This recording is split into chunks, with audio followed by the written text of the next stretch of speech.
रोटी गरम है। हाँ तुम खाओ, याय मैं जीत गया। ओ नो, हवा तेज हो रही है, जल्दी अंदर आओ।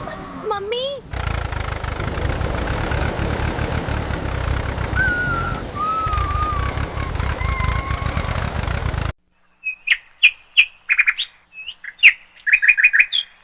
उस छोटे से गांव में जहां ज्यादातर खेत अब ट्रैक्टरों की आवाज से गूंजते थे, वहीं गांव के किनारे एक टूटा फूटा घर था जिसमें गोपाल अपनी पत्नी कमला और 4 साल के बेटे राहुल के साथ रहता था। अरे गोपाल, इधर भी पानी टपकने लगा। रात भर ऐसे ही बरसा ना तो ये कोना भी भीग जाएगा। हाँ देख रहा हूँ कमला, जितना रोकता हूँ उतना ही पानी नया रास्ता बना लेता है। ये छत भी अब हमारी मजबूरी पर हंसने लगी है। अम्मा, पानी घर में क्यों आता है? हमारे घर को बारिश पसंद है क्या? नहीं बेटा, बारिश तो सबके घर आती है, बस हमारे घर की छत थोड़ी बूढ़ी हो गई है। और तुम्हारे बाबूजी उसे फिर से जवान बना देंगे, बस थोड़ा समय चाहिए। समय, यही एक चीज थी जो गोपाल के पास सबसे ज्यादा थी और सबसे कम भी। मेहनत उसके हाथों में थी, लेकिन साधन नहीं। समय से पेट नहीं भरता गोपाल। पिछले हफ्ते का अनाज भी बस नाम भर बचा है। राहुल को कब तक बहलाऊं? कल सुबह जल्दी खेत जाऊंगा, हल चल जाएगा, बीज पड़ जाएंगे तो कुछ उम्मीद बचेगी। भगवान ने चाहा तो फसल संभल जाएगी। तुम्हारे 2 बैल चाहेंगे तब ना? आधा दिन तो खेत तक पहुंचने में निकल जाता है। उधर देखो, सबके ट्रैक्टर घंटे भर में काम खत्म कर देते हैं। जानता हूं, जब उनके खेतों में मशीन दौड़ती है ना, तो मुझे अपने बैलों की सांस भी सुनाई देती है, जैसे वे भी शर्मिंदा हों। बाबूजी, ट्रैक्टर बड़ा होता है, बैल से तेज भागता है। बहुत बड़ा होता है बेटा, और हाँ, बहुत तेज भी। पर हमारे हीरा और मोती दिल वाले हैं। दिल से खेत जल्दी नहीं जुते गोपाल। पेट को दाने चाहिए, बातें नहीं। कमला की बात कठोर थी, मगर झूठ नहीं थी। गरीबी में प्यार भी अक्सर चिंता की आवाज में बोलता है। ठीक कहती हो तुम। मैं भी हर रोज यही सोचता हूँ, काश मेरे पास भी एक ट्रैक्टर होता। काश से घर नहीं चलता। देखो ना, दीवारें गल रही हैं, छत टपक रही है और कोठी खाली पड़ी है। कोठी देखी तुमने? कितना अनाज बचा है। बस 2 मुट्ठी चावल और थोड़ा सा आटा। आज निकाल दूंगी तो कल सोचने के लिए भी कुछ नहीं बचेगा। इतना कम? मैंने सोचा था कम से कम 3-4 दिन का तो होगा। मैं रोज कम पकाती रही, राहुल को बहलाकर सुलाती रही, ताकि तुम चिंता में टूटो मत। पर अब छिपेगा क्या? अम्मा, आज रोटी मिलेगी ना? मुझे भूख लगी है। मिलेगी बेटा, क्यों नहीं मिलेगी। तुम हाथ धोकर आओ, मैं अभी बनाती हूँ। मेरे रहते तुम्हें ये दिन देखना पड़ रहा है। आदमी हूँ, पर अपने घर के लिए ढंग से अनाज तक नहीं जुटा पा रहा। ऐसा मत कहो, कमी तुम्हारी मेहनत में नहीं, किस्मत में है। सुबह से शाम तक खेत में जान लगा देते हो तुम। किस्मत भी उन्हीं के घर जाती है जिनके आंगन में ट्रैक्टर खड़ा हो। हमारे हिस्से बस कीचड़, कर्ज और इंतजार आया है। गोपाल के शब्दों में हार नहीं थी, पर थकान जरूर थी। वो उन लोगों में था जो टूटते देर से हैं, मगर भीतर से रोज थोड़ा थोड़ा बिखरते रहते हैं। कल बनिए के यहाँ चले जाओ, शायद उधार मिल जाए, 2 दिन का ही सही। पिछला उधार भी बाकी है, इस बार वो खाली हाथ लौटा देगा। ऊपर से गांव भर में बात अलग फैलेगी। तो क्या करें? राहुल की भूख से भी आग चुराएं? मैं माँ हूँ, उसका चेहरा देखती हूँ तो कलेजा कटता है। नहीं, आंख नहीं चुराऊंगा। सुबह खेत जाऊंगा, फिर चौधरी से भी मिलूंगा, शायद मजदूरी का कोई काम मिल जाए। बाबूजी, मैं भी खेत चलूंगा, मैं बैलों को हाँकूंगा। अभी तुम छोटे हो मेरे शेर, तुम बस अम्मा की बात मानो। और खाना खाकर जल्दी सो जाओ, तभी बड़े होकर बाबूजी की मदद कर पाओगे। मिट्टी की उस कोठी में कभी साल भर का सहारा हुआ करता था। आज उसमें बस खालीपन की गूंज थी, जैसे घर खुद अपनी हालत पर मौन शोक मना रहा हो। बैल, आधा बीघा खेत, टूटी छत और खाली कोठी। क्या यही छोड़ा है मैंने अपने बेटे के लिए? अपने बेटे के लिए तुमने ईमान छोड़ा है, मेहनत छोड़ी है। बस दुआ करो भगवान उसे भूखा सोने की आदत ना दे। नहीं, ये आदत मैं नहीं बनने दूंगा, चाहे जो करना पड़े। ऐसे वादे मत करो गोपाल। मजबूरी जब टूटती है ना तो आदमी से कुछ भी करवा देती है। मैं गलत रास्ता नहीं चुनूंगा, पर खाली हाथ भी नहीं लौटूंगा। इस बार नहीं। बाबूजी, कल रोटी ज्यादा होगी ना? हाँ बेटा, कल रोटी भी होगी और तुम्हारे लिए गुड़ भी लाऊंगा। गुड़ का नाम मत लो अगर ला न सको। बच्चे उम्मीद जल्दी बांध लेते हैं। इस बार उम्मीद टूटने नहीं दूंगा। जो होगा कल ही होगा। बाहर बारिश और तेज हो गई। भीतर चूल्हे की लौ कांप रही थी और उसी कांपती रोशनी में गोपाल के चेहरे पर पहली बार एक बेचैन फैसला उभरता दिखाई दिया। उस रात उस टूटे घर में सिर्फ बारिश नहीं टपक रही थी, एक फैसला भी जन्म ले रहा था। मगर सुबह गोपाल किस दरवाजे पर जाएगा और किस कीमत पर, यह अभी कोई नहीं जानता था।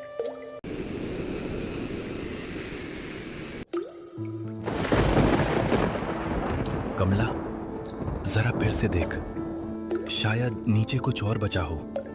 ऊपर से तो बस मुट्ठी भरी लग रहा है। 3 बार देख चुकी हूँ गोपाल। डिब्बा खाली होने की आवाज भी अब पहचान में आने लगी है। खाली डिब्बे भी जैसे मजाक उड़ाते हैं, खनकते ऐसे हैं जैसे भरे हों।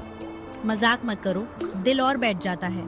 ये देखो, थोड़ा चावल, बस एक कटोरी भी नहीं। और ये आटा, मुश्किल से 2 बार की रोटी।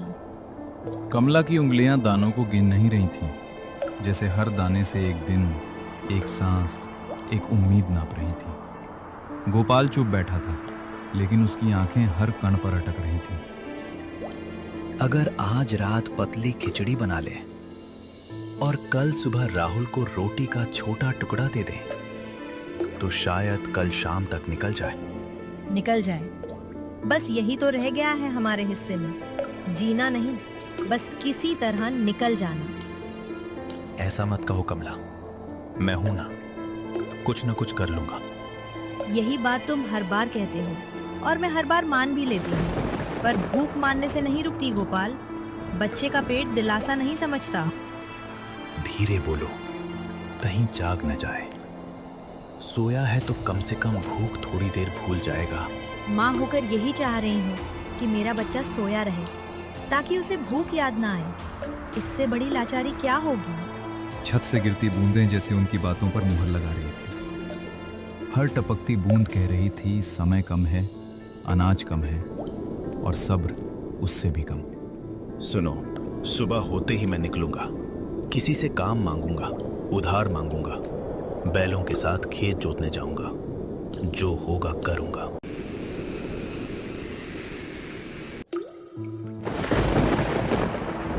कमला, जरा फिर से देख, शायद नीचे कुछ और बचा हो। ऊपर से तो बस मुट्ठी भरी लग रहा है। 3 बार देख चुकी हूँ गोपाल। डिब्बा खाली होने की आवाज भी अब पहचान में आने लगी है। खाली डिब्बे भी जैसे मजाक उड़ाते हैं, खनकते ऐसे हैं जैसे भरे हों। मजाक मत करो, दिल और बैठ जाता है। ये देखो, थोड़ा चावल, बस एक कटोरी भी नहीं। और ये आटा, मुश्किल से 2 बार की रोटी। कमला की उंगलियां दानों को गिन नहीं रही थीं, जैसे हर दाने से एक दिन, एक सांस, एक उम्मीद नाप रही थी। गोपाल चुप बैठा था, लेकिन उसकी आंखें हर कण पर अटक रही थीं। अगर आज रात पतली खिचड़ी बना ले और कल सुबह राहुल को रोटी का छोटा टुकड़ा दे दे, तो शायद कल शाम तक निकल जाए। निकल जाए, बस यही तो रह गया है हमारे हिस्से में। जीना नहीं, बस किसी तरह निकल जाना। ऐसा मत कहो कमला, मैं हूं ना, कुछ न कुछ कर लूंगा। यही बात तुम हर बार कहते हो और मैं हर बार मान भी लेती हूँ, पर भूख मानने से नहीं रुकती गोपाल। बच्चे का पेट दिलासा नहीं समझता। धीरे बोलो, कहीं जाग न जाए। सोया है तो कम से कम भूख थोड़ी देर भूल जाएगा। माँ होकर यही चाह रही हूँ कि मेरा बच्चा सोया रहे, ताकि उसे भूख याद ना आए। इससे बड़ी लाचारी क्या होगी?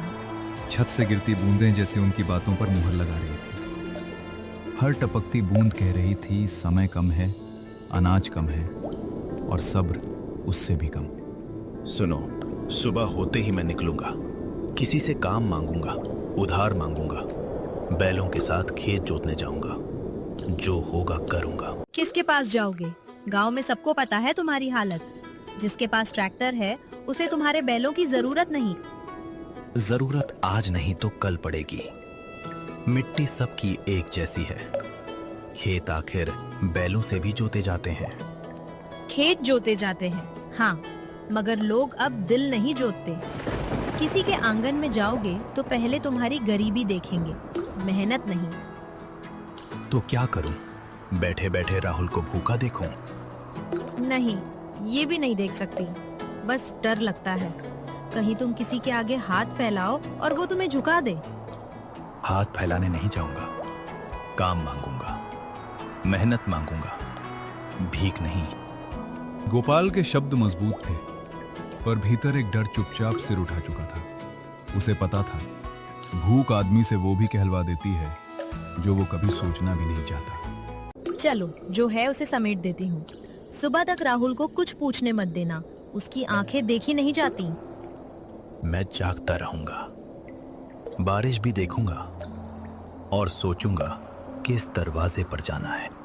रात लंबी थी। कभी बूंदों की आवाज बढ़ती, कभी हवा दरारों से सीटी मारती। गोपाल की आंखों में नींद नहीं आई। वहां बस हिसाब, शर्म, उम्मीद और डर एक दूसरे से लड़ते रहे। 2 बैल हैं, 2 हाथ हैं। क्या इतना भी काफी नहीं कि घर में चूल्हा जल सके? गोपाल, सो जाओ थोड़ा। सुबह टूटे हुए आदमी की तरह मत निकलना। टूटा तो कब का हूं कमला, बस बिखरना अभी बाकी है। ये सुनकर कमला ने आंखें बंद कर ली, क्योंकि कुछ दर्द ऐसे होते हैं जिनका जवाब शब्दों में नहीं, सिर्फ आंसुओं में मिलता है। भगवान करे सुबह राहुल कुछ ना मांगे, बस आज यही दुआ है।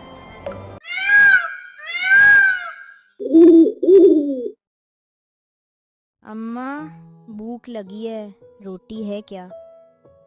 हाँ बेटा, अभी बनाती हूँ। तुम पहले मुंह धो लो मेरा राजा। कल बाबूजी ने कहा था गुड़ भी लाएंगे, आज गुड़ मिलेगा?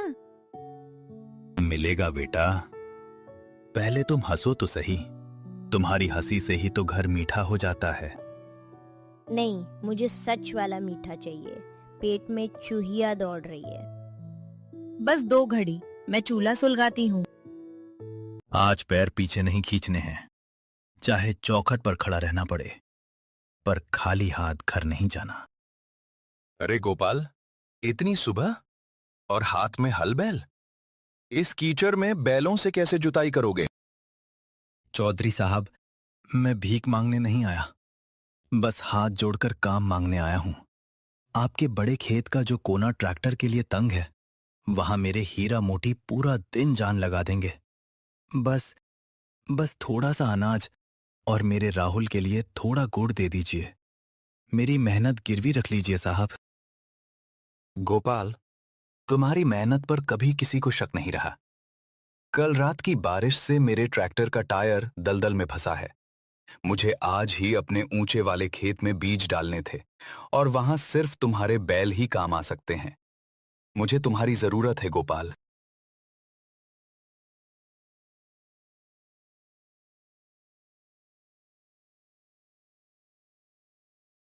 अम्मा, देखो बाबूजी आ गए। मिल गया का? हाँ कमला, और सिर्फ काम ही नहीं मिला, चौधरी साहब ने आने वाले पूरे सीजन के लिए हमारे बैलों और मेरी मेहनत का भरोसा भी दिया है। लो मेरे शेर, तुम्हारा गुड़। तुम्हारे बाबूजी ने वादा किया था ना।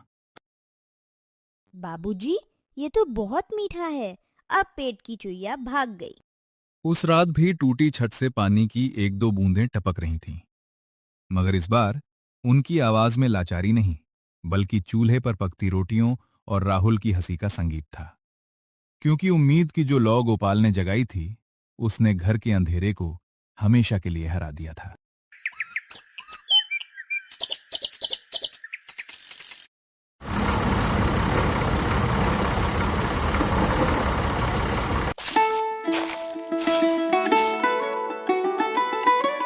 गोपाल, मान गए भाई तुम्हारी मेहनत को।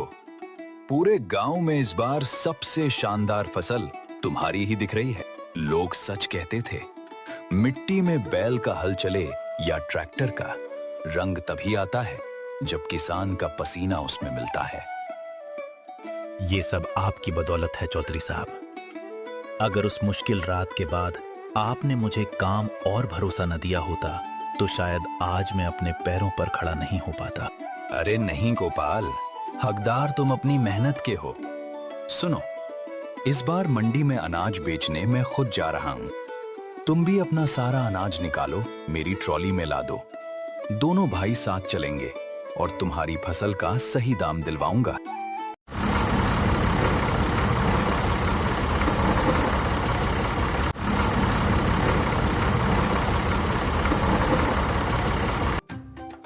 वाह चौधरी साहब, इस बार तो गेहूं का दाना एकदम सोने जैसा चमक रहा है।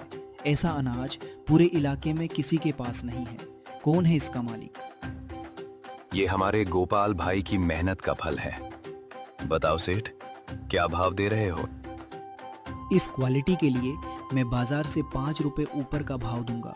लो गोपाल भाई, ये रही तुम्हारी फसल की पूरी रकम। हे भगवान, तेरा लाख लाख शुक्रिया। मेरी मेहनत लाज रख ली। उस दिन गोपाल ने सिर्फ अनाज नहीं बेचा था, बल्कि अपनी बरसों की गरीबी और लाचारी को भी हमेशा के लिए बेच दिया था। उसके हाथों में जो नोट थे वे सिर्फ कागज के टुकड़े नहीं, बल्कि उसके बेटे के बेहतर भविष्य की चाबी। बाबूजी, बाबूजी, देखो अब हमारी छत से पानी भी नहीं टपकता और मम्मी ने आज गरम गरम हलवा भी बनाया है। हाँ राहुल के बाबूजी, अब घर में कोठी भी भरी है और दिल भी सुकून में है। कभी सोचा नहीं था कि इतनी जल्दी हमारा भी एक पक्का घर होगा। ये तो बस शुरुआत है कमला। जब तक हमारे पास हीरा मोती हैं और इन हाथों में मेहनत की ताकत है, हम रुकेंगे नहीं।